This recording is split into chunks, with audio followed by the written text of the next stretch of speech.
We're Yeah, live, fellas. we're live. All right. And they'll go jump. Okay. What's going on, everyone? I don't know if anyone's even on yet. But hold on. Here we go. I'm trying to put this out to the old followers. Put it out to the world. Oh, that's lame. Oh man. Oh wait, no, I'm stupid. Never mind. No, the Tigers need to fire Avila like yesterday. It's embarrassing. How long has he been with the Tigers? Hasn't he been there for a decade now? Not like 5 years. Not that long. Something Okay. of that nature. I know it's been a minute. But still, I mean, too long is the answer to that question. Yeah, exactly. Way too long. We got some prospects coming, but just, if we got like a competent GM like Dombrowski again, we would. How's the pitching been? I know Mize, he just had another outing, and I don't remember if he did bad or. Mize did all right in his last outing, but we lost ultimately, and I mean our pitching hasn't enough runs. No, exactly. Yeah, that's all it is. It's not even pitching. Pitching, it ain't even, we cannot generate the amount of offense we need to compete yet. So we got to kill Badu though, baby. Another triple today, man. It's true. It's true. Hey, we got some it's more entertaining than it's been in like 5 years. You know what I'm saying? And it's more hopeful too with the amount of youth. It just hasn't, evolved into. Once we get out of Miggy's contract, I think there's gonna be a lot of doors that open. I mean, as much as I love Miggy, man, whew, that contract was. It's brutal. That was tough. It was either him or Max Scherzer, and we chose Miggy, and we chose wrong. Yeah, and our team is suffering. Wish we would like kind of Bobby Bonilla him, just like we'll give you $1-2 million every year for the next 20 years. Just Bobby Bonilla now. The Bobby Bonilla contract is the best contract of all time. I love Bobby Bonilla. Dude, how sad would that be, man? Just every May, whatever, something, the May like 4, I don't know, but every May he gets like 1.4 million or something ridiculous. And he just has to sit on his butt. That's all he's got to do. Yeah. It's the way to do it. But at least the Pistons, though. Pistons are looking good. We've been making moves, the young guys are really, oh, don't mind my dog. The young guys are stepping up. We have like Killian Hayes. He's been playing a lot better since he came off the injury. I know Sadiq is just a 3 god, I guess, since he's breaking records now, Pistons rookie records for threes. And I think he's up there with the most 3-pointers per game on average of all time for rookies, at least. So he is doing well. He is doing phenomenal. Like most threes, like he's getting compared to Curry, AI. Like, dude, this guy's a sharpshooter. It's dirty.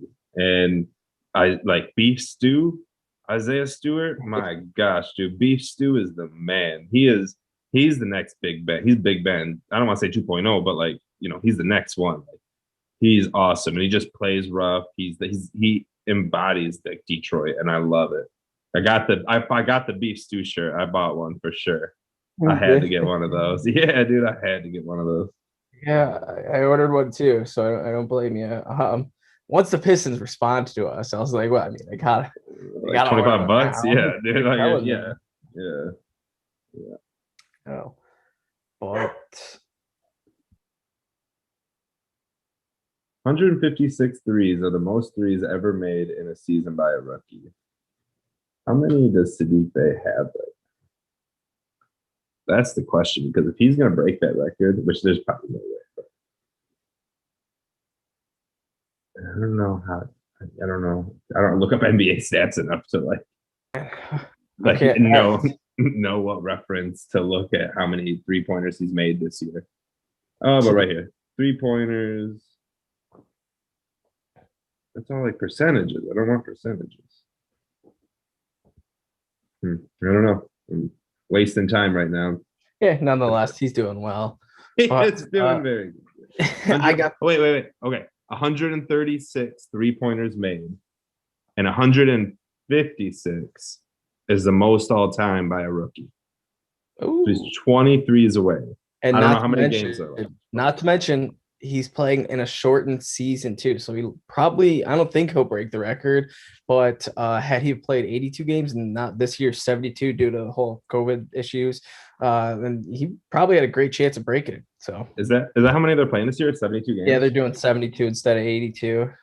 He has 1, 2, 3, 4, 5, 6, 7, 8, 9, 10 games ago. If he can average 2 threes a game for I the could do last that. 10 games, this dude can tie the record for most threes in the NBA history for a rookie.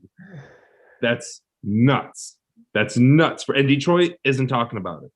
Detroit's not talking about it. Ain't nobody talking about it. You go on Twitter, nobody's mentioning Sadiq Bey. And like maybe Honestly, one out of every 200 people, Isaiah ridiculous. Stewart's kind of getting more hype than him, which I mean, Yeah, it's kind of good in its own way, but it's like, come on, gotta give the credit to the dude. other guy too. Yeah, we got to get a Bay jersey out there. We got to get those rocking because him, Hayes, Stewart, dude, we got a team coming. Pistons are going to be the first team to win an NBA or win a championship of all the Detroit teams. One, I think, hot take of the week. Hot take of the week. Well, who else would you say? The Lions, the Red Wings, the Tigers? not the Red Wings, definitely not the Tigers. Comes down to the Lions. Probably maybe the Lions. I don't know. Maybe we can win it this year. It depends on what the Lions do in this draft coming up in a couple days. Yeah. I promise you. Promise you. This will be the defining one we look back on. Watch. We'll come back in a week and we'll be like, all right, now who's got the best chance? But we'll have so much hype for the Lions. The Lions are winning it this year. Look at all the guys we just drafted. Yeah, I can't wait for this draft. Oh, dude, it is getting spicier and spicier by the day. So might as well just kick it into first gear. So before I get into my first question, welcome everyone who's listening to the Honolulu Blues show. Honolulu Blues. We are doing our last episode until the NFL draft, which is just in a couple of days. This Thursday, it's going to be a fun one. We are hoping to go live during that time if everything goes well. We're going to do a little live show right before the Lions pick at 7. If they end up trading the pick to, the later round, then we'll just, talk a little bit on who we think we're going to be trading for at, pick 15, 18, 20, whatever. And then come the next day, Friday, we're going to go live during our second round pick and then break down the first round draft pick.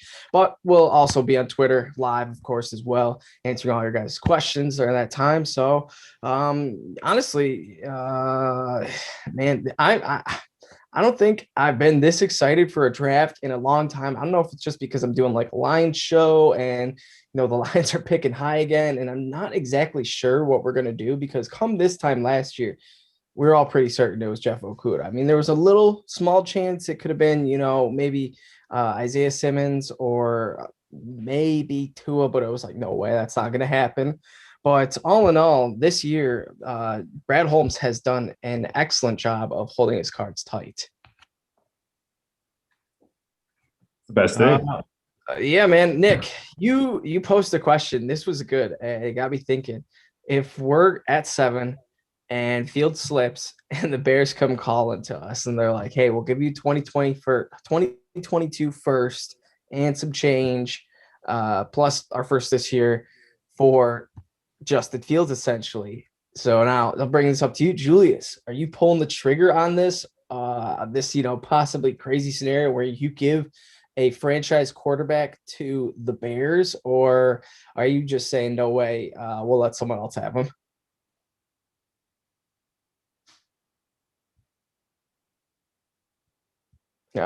Might be muted, Julius. Can't hear you. My bad about that. Sorry about that.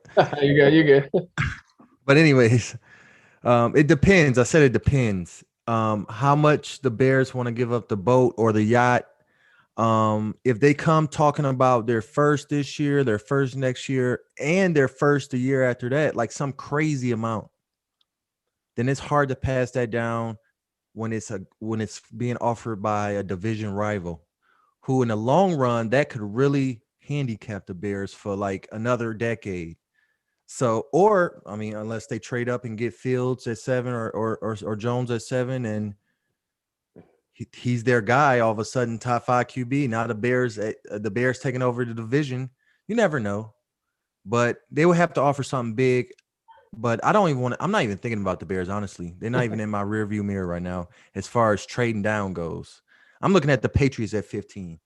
All They night, every day, I dream about it. Patriots at 15. Hey, it would have been a done deal if this was last year, but this year, I don't know, maybe. The Patriots are definitely one of the teams that are, likely might trade up to get their quarterback. They need one, they need something. Fields would be great to sit behind Cam for 1 year. I think it would work out very, very well. But for me, if the Bears came calling at 7, Fields is on the board, and they offered something like really good, 3 firsts, two firsts, and a couple seconds, 2 firsts, 1 second even. I would take it just on the fact that if Justin Fields is a bust, this is like a double whammy of a trade. You give a bust player to the Bears, and now the Bears being bad are getting you a better draft pick. So next thing you know, this is Lions perfect scenario. We trade the Bears our 7th pick. They take Fields. Fields is a bust. The Bears pick is top 5. Matt Stafford is a bust. He just doesn't have it anymore. Rams finish, bottom 10. Lions bust out year, and we have 3 top 10 picks going into 2022. What do you think about that, Nick? I mean, it would be great if he busts, but what if he becomes Patrick Mahomes 2.0? I know, yeah, that's then we get to face him 30 times in the next 15 years, not including any playoffs, and we get to lose 24 of them, and we trade Aaron Rodgers for the next Patrick Mahomes, whoever beat Trey Lance, Justin Fields. The fact is, I can't trade interdivision. I can't. I won't do it. I would be. It would be. It is high risk, high reward, but I just can't even. If we were like the Patriots, man, I'd be doing it all day, right? Yeah. I would trade with the Dolphins, and I would risk all that. But like, we've been in the gutter, in the cellar for 50, 60 years. We can't.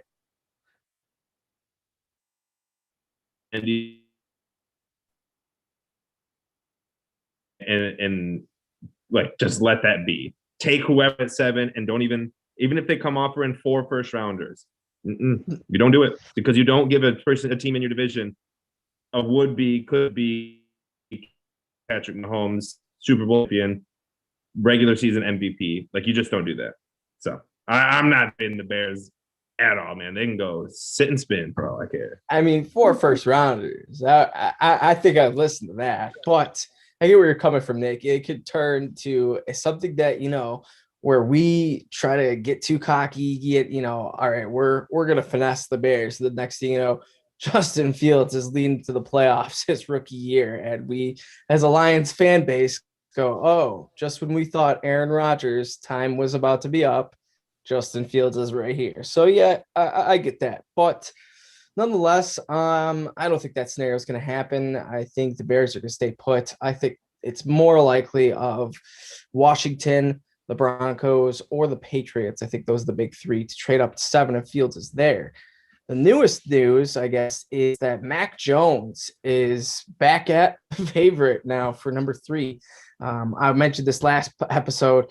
Him, Trey Lance, and Justin Fields have all rotated pretty much at this 3 spots. And at first, it was Justin Fields by a long shot. Right when they made the trade, everyone was like, oh, Justin Fields, he's a lock to go there. They wouldn't have given this haul up to go get Mac Jones. Plot twist. Yes, that's what they wanted to do. They gave up all this loot to go get Mac Jones. And then 2 weeks ago, you heard, no, that's baloney, malarkey. They're getting Trey Lance. He's a capable quarterback for the NFL. Mac Jones was thrown to Alabama receivers. And now, literally, I want to say I heard the news this morning. Bleach Report posted that Mac Jones is the overwhelming favorite to become the 3rd overall pick and is now minus 305 per DraftKings Sportsbook. So his odds have jumped quite a bit. Maybe someone in the 49ers personnel let the cat out of the bag. But Julius, do you still think this is a big old smokescreen going on, or do you think that we're starting to see the 49ers cards? I think we're starting to see the cards. It's getting real close to the draft, and some of these reports aren't lying. Maybe Kyle Shanahan just fell in love with Mac Jones, and that's why they traded all the way up to get to who to get. I mean, Mac Jones. Let me tell y'all some quarterback names that had the most efficient seasons of all time. Russell Wilson when he was at NC State and at Wisconsin. Peyton Manning when he was coming out of Tennessee. Eli Manning when he was coming out of Ole Miss, and Cam Newton at Auburn. And Mac Jones by far had the most efficient college football season a quarterback we've ever seen. Was that because he was thrown to the best class of wide receivers to ever grace the field of college football? Maybe. He does have some arm strength question marks, some accuracy question marks even. He had a heck of an O-line at Alabama. He had everything he needed. Can you trust an Alabama quarterback? Is that the real question? There's already questions floating around about Tua with Miami. So we'll see. Maybe Kyle Shanahan is an offensive genius. So, I mean, I kind of trust him if he thinks Mac Jones is good. I'm not a 49ers fan, so I'm really not emotionally invested. But I think Justin Fields is going to drop in this draft personally, and he's going to be the guy that's going to just give the Lions everything they need to trade down. And Mac Jones, like even though he like has the lack of the arm strength as like he doesn't have the Josh Allen the arm strength. He has, and I've heard a lot of people talk about it, just great persona and great NFL IQ. Right, the dude knows how to play football, and he can lead a team. He's smart. He's intelligent. So is Justin Fields. I'm not saying any of the quarterbacks aren't.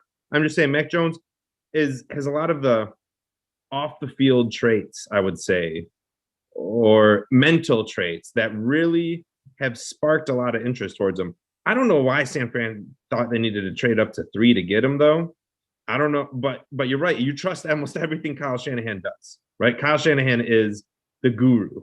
Like his dad was. Man, Mike Shanahan led the Broncos to 2 Super Bowl victories, had different running backs, undrafted, Mike Anderson, Clinton Portis, always be phenomenal. Quarterbacks, wide receivers. Mike Shanahan knew what he was doing.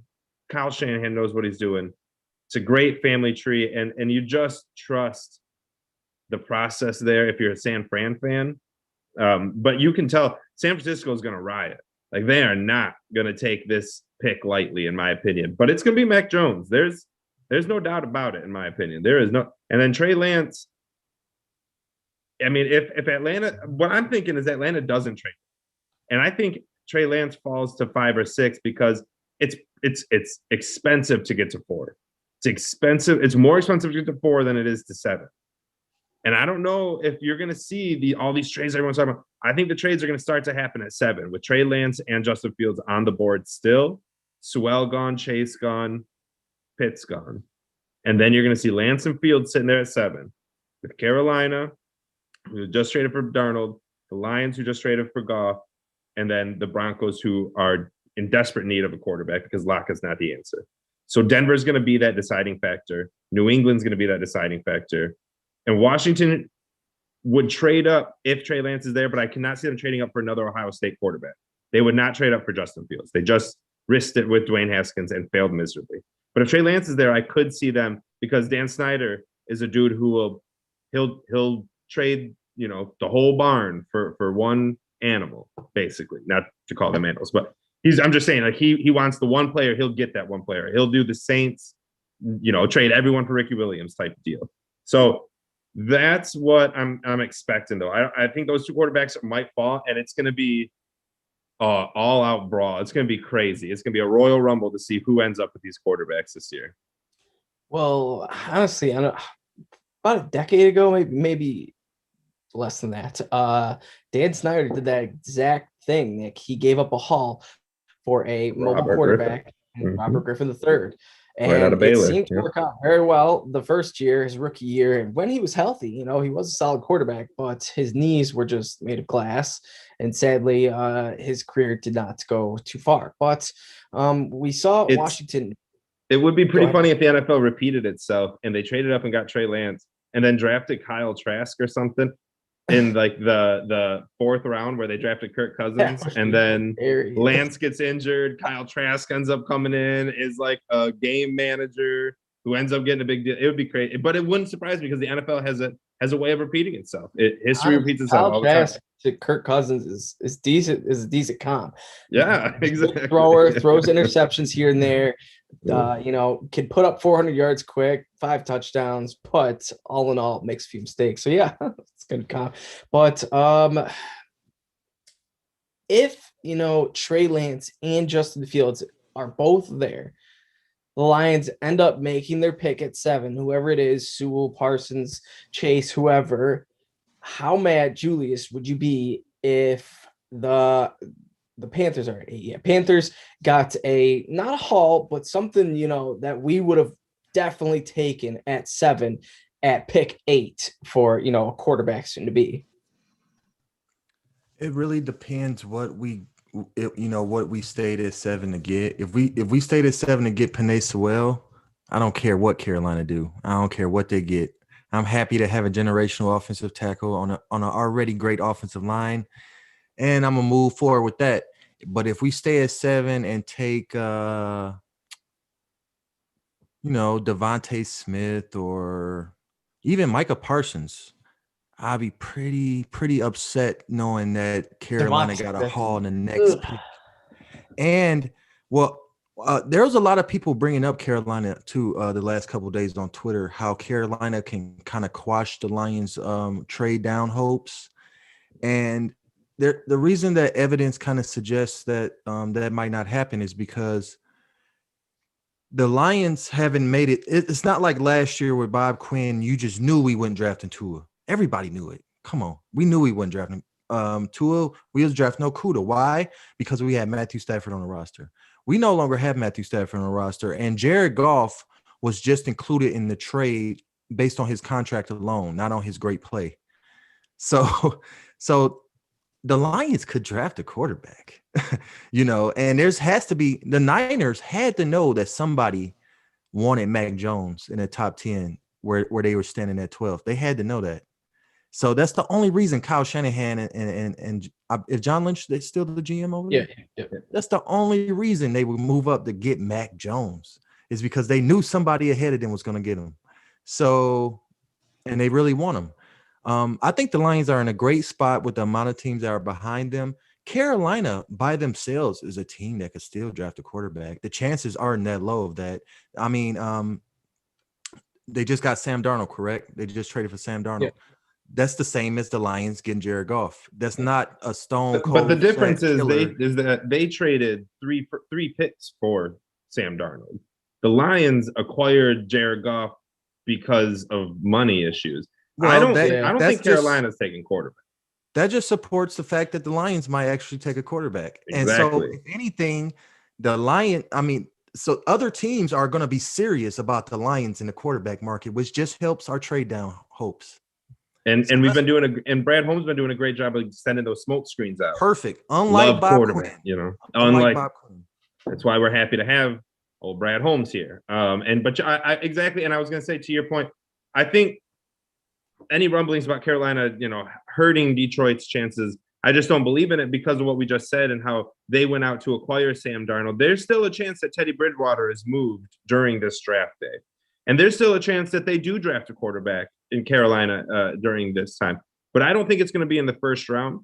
And I think it's Denver at 9 and Detroit at 7. Those are the two teams that are pressing for a quarterback right now that could draft a quarterback. So if in my scenario earlier, Lance and Fields fall, Denver might try to move up, but then you could see other teams trying to move up. You can see you could see the Saints try to offer their entire draft pick again to try to move up and get a quarterback.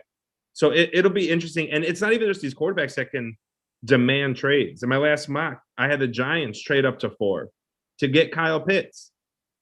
Jamar Chase, Saints could trade up easily to get Jamar Chase. Teams need like a stud tight end, a stud wide receiver. Penei Sewell, you could see the Chargers move up to 7 for the Lions if Sewell is there. And then the Chargers can take Sewell. We can drop to 13, and Slater or Darisaw still could be there if we are set on getting an offensive tackle. So I think there's a lot of moves that can be made, and it's not even just the quarterbacks that will decipher these moves. Teams will be trading for positional players as well. So it's the draft, boys. It's gonna be fun. Oh, it most certainly will be fun. It's there's a lot on the table right now, and I think each player or like each pick will kind of give us a little bit better idea of where the Lions will go. But until then, it's complete crapshoot. But yeah, Julius, you made an excellent point on the whole John Lynch, Kyle Shanahan moving up to 3 to Mac Jones. If they moved up that much to get Mac Jones, you like have to believe that they were in a conversation with another GM and or Bill Belichick, and he was like, man, this guy's amazing. He's a guy I would love to trade up for. And Kyle Shanahan was like, oh, we got to get this done now. Like, we're trading for him now. Gotta go. And then sure enough, bing, bang, boop, they get the third overall pick and are, taking Mac Jones. Because other than that, you would expect a team to, watch, okay, Zach Wilson, okay, Trey Lance. All right, Mac Jones is still there. Let's go up get him. But they did this a month in advance, maybe more. I can't remember exactly when it was, but it was definitely interesting. So, Nick, I know you had a little fun game planned, a little would you rather. So let's have some fun, man. Who would you rather? Let's have some fun, boys. I got 3 for each of you. 2 players, 2 prospects, and then some drafts, or then some trades that might happen. You got to decide, would you rather take one of the 2 players or the picks that came in? And we're going to start with Julius. Go green. Let's figure this out quickly. All right. No. All right. Would you rather, Julius, draft Penei Sewell or Jamar Chase? So 2 of the most elite prospects. Or would you accept the Ravens offer 2 first-round picks this year, the 27th pick and the 31st pick, a 6th-round pick this year, the 171st pick, and a 2022 second-round pick? So 2 firsts this year, a 6th round this year, and a 2nd round next year. Or would you stay at 7 and take Sewell or Jamar Chase, and which one would you take?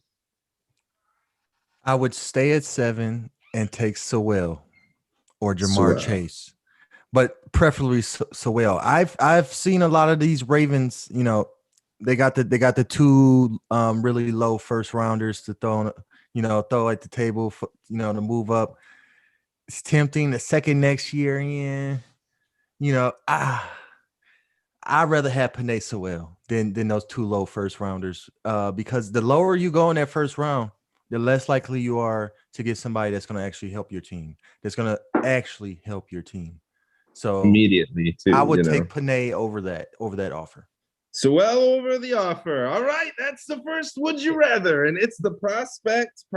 I would agree. I would take one of these players over the Ravens offers. I do like the 2 first-round picks, and if they would have threw in a first round next year, then my decision may have been swayed. But with the offer that was presented, and all these are live, these were offers from Pro Football Network. I didn't create any of these. These were all actual offers that were offered to me when doing mock drafts. So I would agree with you, Julius. And let's go to Adam for your first. Would you rather? You also get Penei Sewell in your would you rather, but Jamar Chase has been drafted. So it's now Penei Sewell or Kyle Pitts.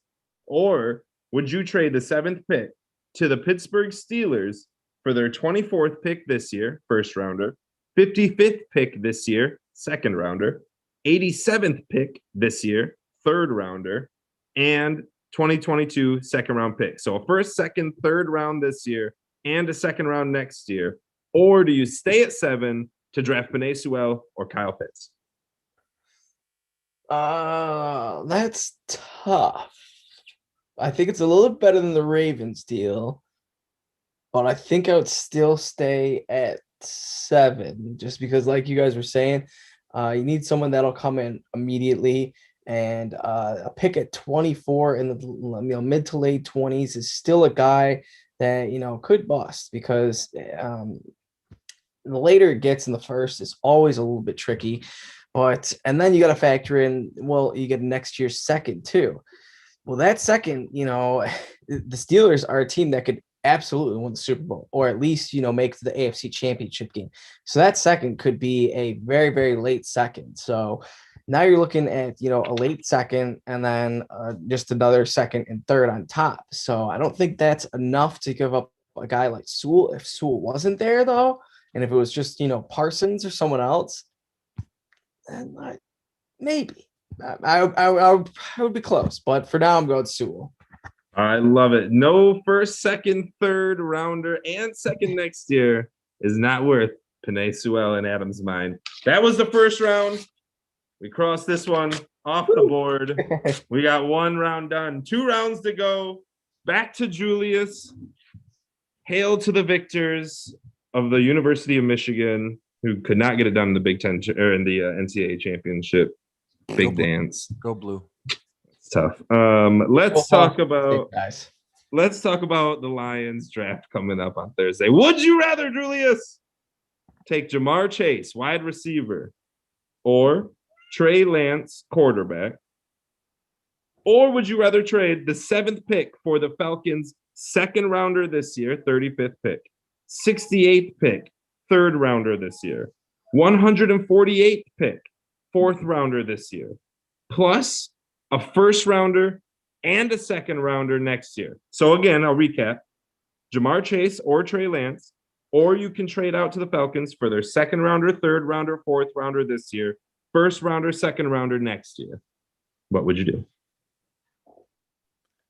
I really don't want to take that Atlanta deal. And if I really, really think about it, if the Lions ended up getting Jamar Chase, I'd be happy. But if the Lions ended up getting Trey Lance, I'd probably be a little more happier. I don't know why. I just don't believe that the Lions are going to draft a quarterback. So if they drafted a quarterback, I probably like it. I don't know. Interesting. I like that take. That's a good take. It's really hard. I don't want that Atlanta deal. And Jamar Chase is a great player. Like I said, I would really like that. But I probably just the most unexpected of the three would be Trey Lance. So that's what I'm gonna go with. So Trey Lance is who you'd take. You'd turn down a 1st rounder next year, a 2nd rounder next year, a 2nd rounder this year, a 3rd rounder this year, and a 4th rounder this year. 5 new picks. I like Trey Lance enough that if it, I don't believe he's gonna be a Detroit Lion. Yeah, but if he's there, I hear you, man. Like if he's there, it might be good to pull that trigger. All right, on to you, Adam. Down there in Bikini Bottom. I don't know if you can hear me. Put on your air helmet like Sandy, and let's get through this one. Would you rather draft Penei Sewell or Jamar Chase, so the top 2 prospects, or would you trade that 7th pick to the Bears for their 1st rounder this year, their 1st rounder next year, and the 3rd round pick this year? And that's it. Well, that was something we talked about off air. And we did say the fact that Justin Fields would be available. So for me, I think if the Bears trade up that far, it's because they're looking for a quarterback. So even if there's any quarterback, if the top 4 quarterbacks go off the board and then the Bears come calling, then that's what happened, by the way. They are trading up for Jamar Chase right now. Oh, okay. All right. So they're trading up for Jamar Chase. So you either get Jamar Chase or Penei Sewell, or you can take the 20th pick, the 1st rounder next year, and the 83rd pick this year. Yeah, no. I've definitely taken one of the 2. Probably, I know I always go Sewell, but yeah, probably this is it. Just because I always feel who I actually think the Lions will take, but yeah, I wouldn't want to give a generational guy to the Bears, have A-Rob and Jamar Chase go up against us, or have Andy Dalton heavily protected because it doesn't really matter. Andy Dalton's old, but anyways, no, Penei Sewell. Yeah, I'm going with him. He's the guy that I really hope the Lions get. If there is a big boy trade there, then I wouldn't mind if we did make a trade and Sewell was there. But other than that, if we get just some, okay offers, take Sewell. Take Sewell. That's 2 rounds, boys. Would you rather? Round 2 in the books. Just made it rain in here. Julius, your last would you rather for your Ann Arbor glowing shirt. Would you rather draft Kyle Pitts or Justin Fields, or trade that 7th pick to the Tennessee Titans for their 22nd pick this year in the first round, 53rd pick this year in the second round, 100th pick it's this year in the third round, and the second rounder next year from Tennessee. So again, Kyle Pitts or Justin Fields, or Titans first, second, third, and second next year. What would you do? That's not a bad offer from Tennessee. And I'm a shy away from Fields at this point. Right now, Fields has fallen down my big board a lot in the last month or two. Um, but Kyle Pitts has risen up it. And I might just pull the trigger on Kyle Pitts, right? I'm not one of those guys out there that's talking about, oh, the Lions ain't not gonna take Kyle Pitts. They're not gonna draft another tight end. I'm not so sure, okay? Because I have no idea what Brad Holmes is gonna do. He does not give a inch of a hint of anything he's planning on doing. Drafting a defense in the first round, drafting offensive line, drafting a receiver. Kyle Pitts looks to be a dynamic weapon in the modern day NFL offense. And I don't think he should be compared to Eric Ebron because he doesn't have a lot of the problems Eric Ebron had in North Carolina. We've talked about this. His drop season, his character issues weren't a big factor like Eric Ebron when he was at North Carolina. I'm not buying that comparison. And I would actually, I like the pickup. I mean, this is what I'm trying to do, right? I'm trying to either trade down and get a haul or draft a generational talent. Generational talent. I don't want to draft a starter. I don't want to draft a bust or a backup. I want to draft a generational talent. And I think Kyle Pitts is going to be good. So I'll go Kyle Pitts in that. But that's a good offer from Tennessee. I'm going to go Kyle Pitts. No one has taken any trades yet. And I love it. And we all talk about trades. I know it's all we want. But then when it comes down to business, I mean, we got blue chip prospects. All of a sudden we start to realize like, man, these guys could really help our team immediately and for a long time. But we got one more. And this is the one we posted out on Twitter. Try to get a little feeler out there, kind of tease the show, and now we're going to bring it up. The last one. This is for you, Julius. Take us home. Jamar Chase or Trey Lance. Okay, those are the two guys that we get to decide from. Or would you trade the 7th pick to the Saints for their first round pick this year, the 28th pick, the 60th pick this year, their second rounder, the 98th pick this year, their third rounder, 105th pick this year, another third rounder, and next year's second round pick? So a first, a second, 2/3, and a second next year. Or would you take Jamar Chase or Trey Lance? Would you? You're asking Adam that, correct? Yeah, it is Adam. But I was going to get to you, Julius, because I want to know your answer too. So I have one ready. But Adam, lead us off. For that, that's not a bad haul. I'm just looking over. Hold on. Reread the trade you said. Okay, first, second, 2/3, and next year's second. Or you can pick, and you can only pick Jamar Chase or Trey Lance. That's interesting. You guys, I know you guys would definitely go Trey Lance because you guys have love Trey Lance. And for me, honestly, have I been loving Trey Lance? Have I put out a lot of Trey Lance love out there? I feel like I haven't been doing that, but I don't know. Maybe I haven't. I just don't know. Julius has. Julius is. He's already got his jersey. I'm pretty sure. You're I like Trey Lance. I like Trey Lance. For me, like my whole thing, I don't know. I probably would draft him. I don't know. How fast of a quarterback is he? Like, I haven't really watched a whole lot of Trey Lance just because, I figured the Lions probably are going to go quarterback, so I didn't pay a whole lot of attention to it. But, man, if Trey Lance is, like, actually a really fast quarterback, I just have a thing for fast quarterbacks. I'm, like, a diehard Michael Vick fan. Got mad respect for Lamar Jackson. Love Vince Young. So if we're talking, 4.4 speed here, it might be on the Trey Lance side, but if he, is just a mobile quarterback rather than, your fast Lamar Jackson speedster, then I probably would take Jamar Chase here. The trade's not terrible, but for me, if I'm going to trade back, it's going to have to be at least some sort of first this year, got that, and then some sort of first next year, and then maybe a little bit of, something extra on top.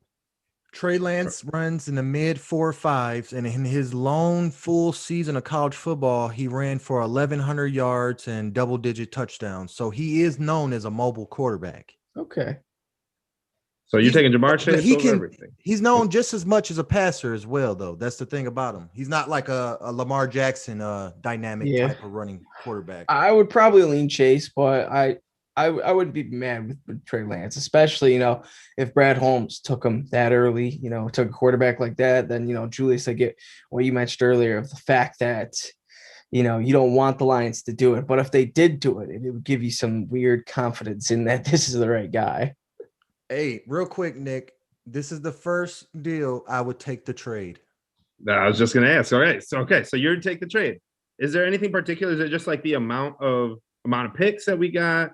Because we fall back in the first pretty late to the 28th, but then we acquire 2/3, a second next year, a second this year. Like we have 7 or 8 picks in the first 105 picks. I'm pretty sure if this trade goes through.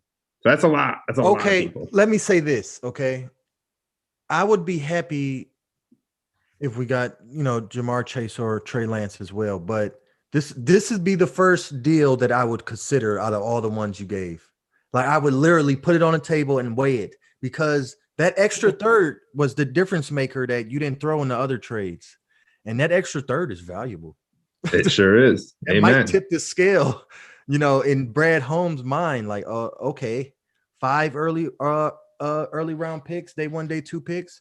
It's kind of hard to pass up. You get all of that this year and then a second on top next year. I would consider it. I'd consider it. This is the one I would take the deal on for sure. This is why I put it out there. I thought this was the best deal that we had got. Just so many picks. We would have the 98th pick, the 101st pick, and the 105th pick. We would draft in 3 times in 7 picks, all in the 3rd round, where you can get some stud players like Jonah Jackson last year. I would like it. I would like the second next year, 2 first rounders, 3 second rounders, I think, next year. Then if we did this, man, we'd just be so pick heavy. And that's what you got to do in the NFL. That's how you win. You don't win through free agency. You don't win through anything but building teams organically. It's in the MLB, you don't have to do it. In NHL, you should do it, but you don't have to do it. In NBA, you definitely don't do it. But in the NFL, you have to do it. You have to draft your team through your eyes and have a vision and have a leader that can make this vision come true. I think we've got those pieces in place. Now it just comes to drafting, and having 5 or 6 draft picks this year just isn't going to get it done. I want to get more picks, and I don't want to risk losing out on the top prospect just to get more picks. So I get that. I agree that we don't want to take any of these picks before us. But this pick with the Saints, even though we fall back to the 28th in the first round, just the amount of picks that we get, I couldn't turn it down. But that was Would You Rather. Thank you, boys. That was a lot of fun. That was a good time. Awesome. Yeah, I tried to make it rain on TV, but it doesn't work. That would have been crazy. One last thing I do want to bring up before we hop off this show. Forgot to bring it up earlier. I literally was gonna bring it up, forgot about it. But anyways, one thing that I was thinking about was, do you think that these GMs, when they were trading for Matt Stafford, or wanted to, that they talked to Brad Holmes and were like, all right, if you don't want to do the Stafford trade, how do we get number 7? And he's like, we'll talk come draft time, because Washington, we know, made an offer. Denver, we know, made an offer. New England, I think there was some talks or something, but I know Stafford kind of shot that down. And then there might have been one more team. But anyways, there have been a few teams that have come in talks with our GM already about a quarterback. It might not be, the number 7 overall pick quarterback, but now it can be. So Nick, real quick, do you think that any of these phone calls we had in the past will factor into trading with the number 7 pick if there's, let's say, 2 quarterbacks available? I definitely think so. For a new GM, I bet he hasn't sat down and called every single GM out there and had a nice conversation with them. I bet he hasn't done that. So I bet the GMs that have reached out to him about Stafford already got a little conversation with them, already have a little rapport with them, already have a little bit of a little history now, little conversation. So I think those would be the guys Brad Holmes might contact. You contact the people you know. You contact your contacts. That's why Detroit literally only traded with New England, because Bob Quinn made no other contacts except for Robert Kraft. and Bill Belichick. That was his only connection. Same with Matt Patricia. They didn't care to learn about anyone else in the NFL because they didn't care when they were in New England because no one else in the NFL mattered. Because they were in New England. Teams would do anything to try to trade to get players off of their team, anything like that. They come calling because that's the popular person. Everyone wants to go call the popular, but now, in Detroit, nobody wants to call you. You walk in smelling like 2-day-old trash, and nobody want to talk to you in school, right? Like you sit alone at the lunch table in cafeteria, and you think about why the flies are hovering over you. Well, that no one wants to talk. So that's what Detroit is. We're a pile of trash. We're garbage right now. So what our GM has done is at least converse with a few teams. The new GM in Denver, new teams. He knows he has his rapport with Los Angeles. I think there's gonna be I think those conversations helped kind of pave the way, and they probably did inquire about the 7th pick. But in the business, you don't fold too early, right? You're not gonna sit there and try to trade the 7th pick 2 months before. You wait to that day of, and you wait. Like, this is just like in Dynasty Fantasy Football, Adam. You don't trade the 1st round pick 3 months before. You wait to the day of, when everyone is foaming at the mouth to play fantasy football and draft players, that they want everything, and they will trade you everything they have for the next 3 years so that they can get this one guy that they've been tweeting about for the last 3 months. That's what you do. You wait until the last second, 2 minutes left on the clock, and hey, Bill. Hey, Dan. Yeah, I will take your 1st round pick, your next year's 1st round pick, your 2022 1st round pick, hell, your 2023 1st round pick. Thanks for playing, boys. We'll see you in the Super Bowl next year. And you're out. That's what you got to do. The simplest pie, man. But that is all we got for our second Honolulu Blues show. We'll likely be back on Thursday to at least talk about our 1st round pick. Maybe if it does happen live, if it doesn't happen live, whatever. We'll break down whatever's going on. But until then, hit subscribe below, give us a like, comment, whatever. We're just pretty much up on YouTube right now. Stuff got up on Twitch, but that is coming soon. So check out me on Twitter, Adam Stark at EverydayFFB. Check out Nick Faber on Twitter at Nick Faber NFL, and check out Julius at the 5th Top. But that's all we got for you guys tonight. So I'll catch you later. Honolulu Blue. Go Lions. Go Lions.